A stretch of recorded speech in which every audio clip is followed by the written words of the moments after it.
नमस्कार दोस्तों, आप सभी का स्वागत है इस प्रूफ क्लासेस में। देखिए ये हमारा वीडियो नंबर 2 है रेशियो के ऊपर। और इस वीडियो में हम लोग 4 से 5 ही क्वेश्चन लेंगे क्योंकि पिछला वाला वीडियो काफ़ी लंबा हो गया था। तो इस बार क्या करेंगे, इस बात का ध्यान रखेंगे और 5 ही क्वेश्चन इस वीडियो में लेंगे।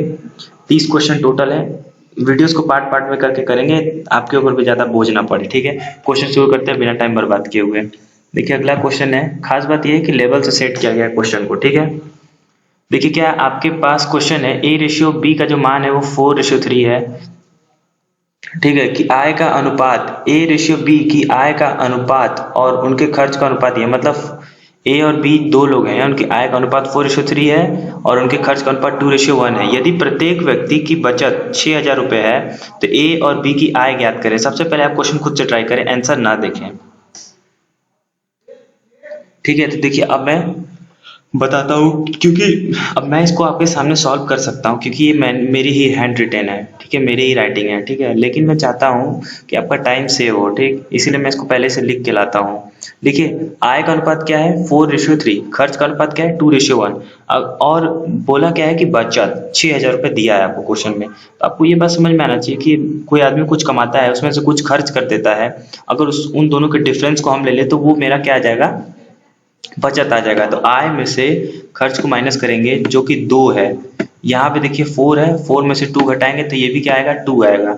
यानी कि इन दोनों को घटा रहे तो 2 आ रहा है। अगर यहाँ पे 2 बराबर नहीं आता तो हम लोग इसको बराबर करते हैं इन दोनों रेशियो को, लेकिन ऊपर से नीचे माइनस करने पर बराबर आ रहा है। तो 2 का वैल्यू कितना है 6,000, तो 1 का वैल्यू कितना है 3,000। इस तरह से हम ए का वैल्यू निकाल सकते हैं। ए की आय रेशियो में कितनी है 4, उसको मल्टीप्लाई कर देंगे 3,000 से तो आ जाएगा 12,000।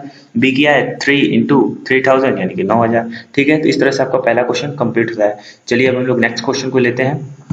तो देखिए नेक्स्ट क्वेश्चन आपके सामने आ गया है, ए रेशियो बी का वैल्यू जो है वो 3:1 है। मतलब उनकी आय का जो अनुपात है वो 3:1 है और उनके खर्च का अनुपात 8:1 है। यदि प्रत्येक व्यक्ति की बचत 4,000 यानी कि दोनों लोग 4,000 रुपये सेव करते हैं। ठीक, तो ए और बी की आय ज्ञात करें। तो देखिए क्वेश्चन में गिवन है कि 4,000 रुपये दोनों लोग सेव करते हैं। इसका मतलब अगर हम लोग रेशियोज में भी अगर उसको मल्टीप्लाई मतलब माइनस करेंगे, ऊपर वाले आय में से व्यय को जब माइनस करेंगे तो वो भी सेम आना चाहिए। और जब सेम आएगा तो वो हम लोग 4,000 के बराबर इक्वेट करके आगे फर्दर इक्वेशन सॉल्व कर लेंगे। पर ध्यान रहे अगर सेम नहीं होगा तो उसको सेम करना पड़ेगा। तो देखिए पहले क्वेश्चन लिखते हैं, मैं हर बार यही कहता हूँ। देखिए आय का अनुपात क्या है 3:1, खर्च का अनुपात क्या है 8:1। अब आप ऊपर वाले से नीचे को माइनस करिए, 1 में से 1 गया 0, यहाँ पे क्या है 3 में से 8 यानी कि 5 का डिफरेंस। लेकिन यहाँ पे ये 0 और ये 5 ये दोनों बराबर नहीं है। तो अब हमें क्या करना होगा कि इन दोनों को बराबर करना होगा। ठीक है, ठीक है, तो देखिए अब बराबर करना होगा तो हम लोग को क्या करना होगा कि बराबर करने के लिए ये आप ध्यान से देखिएगा, ये एक बार ही मैं बताऊंगा, अगर ये हर बार ये यूज होगा तो इसको ध्यान से देखिएगा। देखिए 3 में से आप 1 को घटाइए, कितना आया 2। ठीक, तो 2 मैंने यहाँ पे मल्टीप्लाई किया।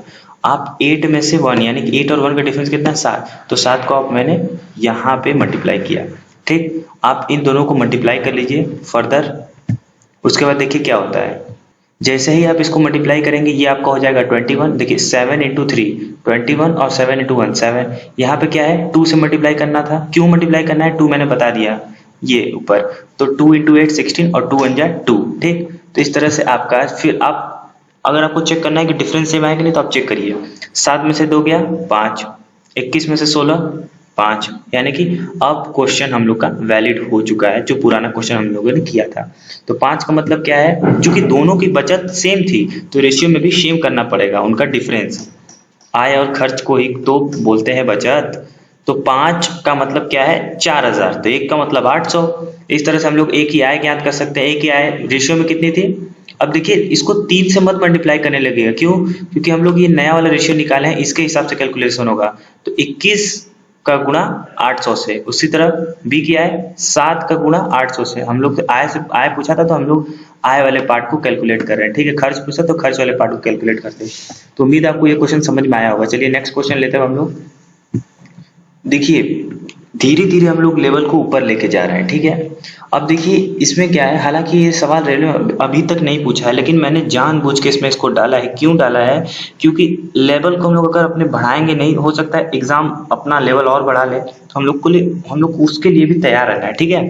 तो देखिए ऊपर क्या क्वेश्चन लिखा है कि ए और बी के आय का अनुपात 3:2 है, उनकी व्यय का अनुपात 4:3 है, और वो क्रमशः 2900, यानी कि पिछले वाले क्वेश्चन में बराबर होता था उन दोनों का बचत, ठीक। लेकिन इस क्वेश्चन में क्या है, उनका जो बचत है वो अलग अलग है, ठीक।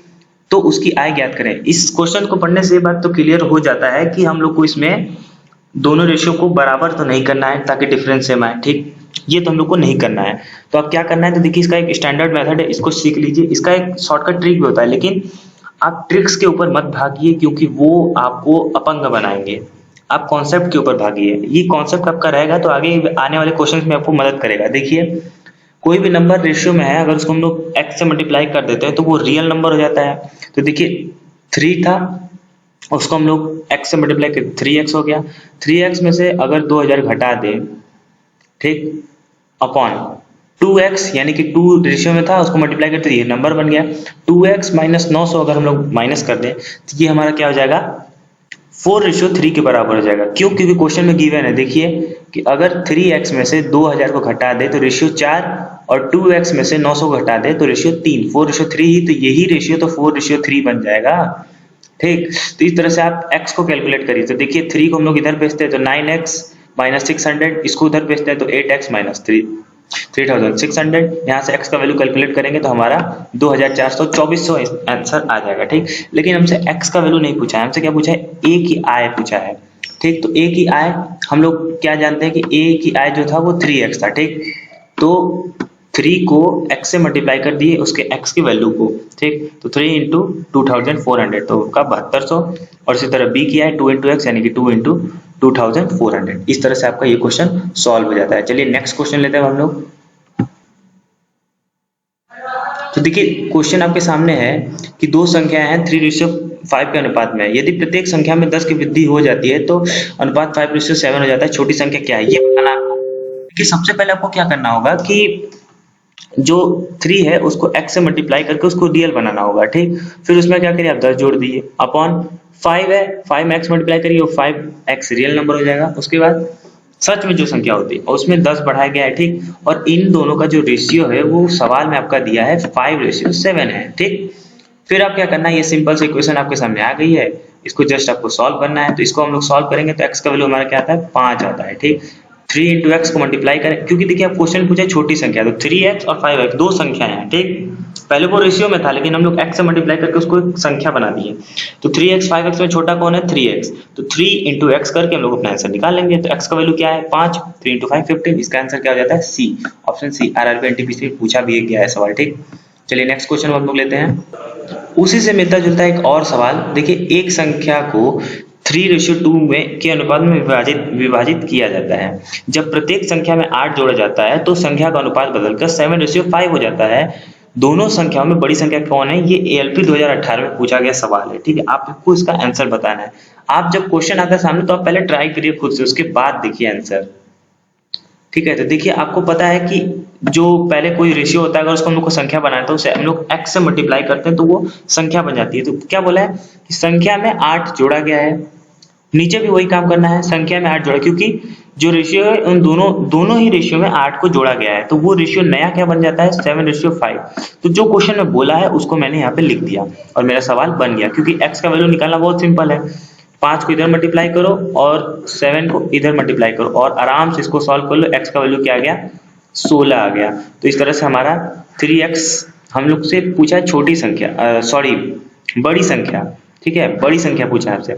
तो लॉजिकली सोचिए कि 3x और 2x में बड़ा कौन होगा, तो 3x बड़ा होगा। तो 3x का वैल्यू यहाँ से हम लोग ने निकाल लिया, 3 इंटू एक्स, 3 इंटू 16, 16 3 48, और ये मेरा आंसर बी हो जाता है, ठीक है। तो दोस्तों इस वीडियो में हम लोग इतना ही रखते हैं, ठीक। अगले पार्ट में फिर आपसे मिलते हैं अगले 5 क्वेश्चन के साथ, 16, 17, 18, 19, 20 के साथ, ठीक है। आपको करना ये है, आपको देखिए जब चैप्टर खत्म होगा तो मैं पूरी की पूरी PDF बना के इस क्वेश्चन को डाल दूंगा। आपका जब मन करेगा तो आप रिवाइज भी कर सकते हैं। यकीन मानिए, विश्वास करके देखिए, आप इन्हीं क्वेश्चंस को आप कहीं से भी पढ़िए, कोई मैटर नहीं करता, लेकिन आप एक बार तो इस सीरीज को कर ही लें।